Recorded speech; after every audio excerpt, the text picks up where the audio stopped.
साल 2023 के आखिर में होने वाले राजस्थान विधानसभा चुनाव के जरिए प्रदेश की सत्ता में वापसी के मंसूबे पाल रही बीजेपी को राज्य की 2 विधानसभा सीटों धरियावाद और बल्लभ नगर में करारी हार का सामना करना पड़ा है।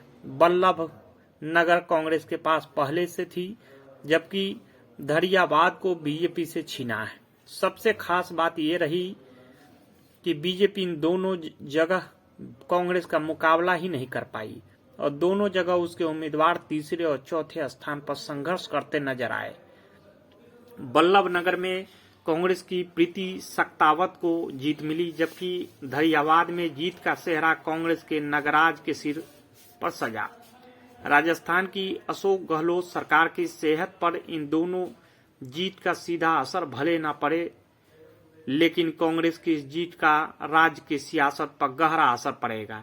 इन दोनों सीटों के चुनावी नतीजों से सीएम अशोक गहलोत को दोहरा फायदा हुआ है। पहला ये कि इन 2 जीत से गहलोत का सियासी कद और ज्यादा बढ़ गया है, और दूसरा ये कि इन जीत से गहलोत ने पायलट कम समेत अपने तमाम विरोधियों की बोलती बंद कर दी। यहाँ ये जानना भी बेहद जरूरी है कि बल्लभ नगर सीट कांग्रेस के गजेंद्र सिंह सक्तावत के निधन से खाली हुई थी। गजेंद्र सिंह सक्तावत सचिन पायलट के बेहद करीबी समर्थक थे। साल 2020 में जुलाई के महीने में जब गहलोत के खिलाफ सचिन पायलट कैंप ने बगावत की थी, तब गजेंद्र सिंह सक्तावत पूरे समय पायलट के साथ मानेसर में थे। लेकिन उनकी अचानक मृत्यु के बाद जब कांग्रेस ने बल्लभ नगर के लिए उम्मीदवार तलाशना शुरू किया, तो सबसे पहले सीएम अशोक गहलोत ने ही गजेंद्र की पत्नी प्रीति सक्तावत को टिकट देने की पैरवी की थी। हालांकि तब सक्तावत के परिवार में टिकट के कई दावेदार थे, लेकिन गहलोत ने प्रीति सक्तावत को ही उम्मीदवार बनवाया।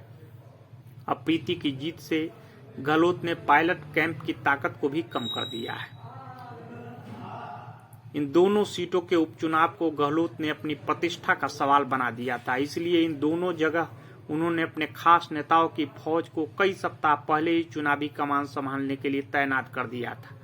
मंत्री प्रताप सिंह, प्रमोद जैन भाया और पूर्व सांसद रघुवीर मीना बीते कई सप्ताह से इन दोनों जगह जमे रहकर चुनावी प्रबंधन कर रहे थे। वैसे इन उपचुनाव के नतीजे से बीजेपी को तगड़ा झटका तो लगा ही है, साथ ही बीजेपी की घर की लड़ाई भी खुलकर सामने आ गई। नेताओं के बीच आपसी खींचतान के अलावा प्रत्याशी चुनाव में भी बीजेपी ने गलत फैसले किए। बल्लभ नगर में रणधीर सिंह भिंडर बीजेपी का टिकट मांग रहे थे, लेकिन वसुंधरा राजे के नजदीकी बताकर बीजेपी नेता गुलाब चंद कटारिया और अन्य नेताओं ने रणधीर सिंह को टिकट नहीं लेने दिया और हिम्मत सिंह झाला को बीजेपी ने अपना प्रत्याशी बनाया। झाला चुनाव में चौथे नंबर पर रहे, जबकि राष्ट्रीय लोकतांत्रिक पार्टी और रणधीर सिंह भिंडर ने दूसरा और तीसरा स्थान हासिल किया। बीजेपी अगर भिंडर को अपना टिकट दे देती तो ये सीट बीजेपी के खाते में आ सकती थी। बल्लभ नगर सीट पर तो कांग्रेस ने अपना कब्जा कायम रखा, लेकिन प्रतापगढ़ जिले की धरियावाद सीट उसने बीजेपी से छीनी।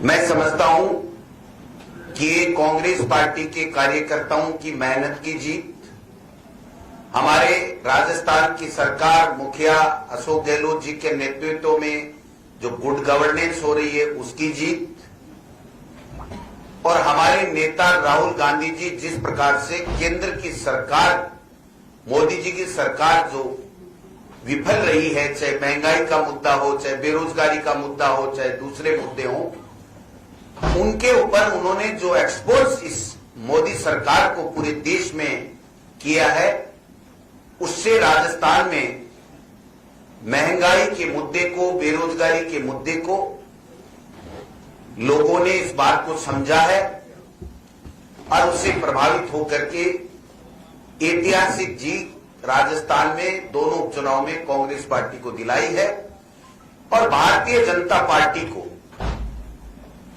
तीसरे नंबर और चौथे नंबर के ऊपर धकेलने का काम किया है।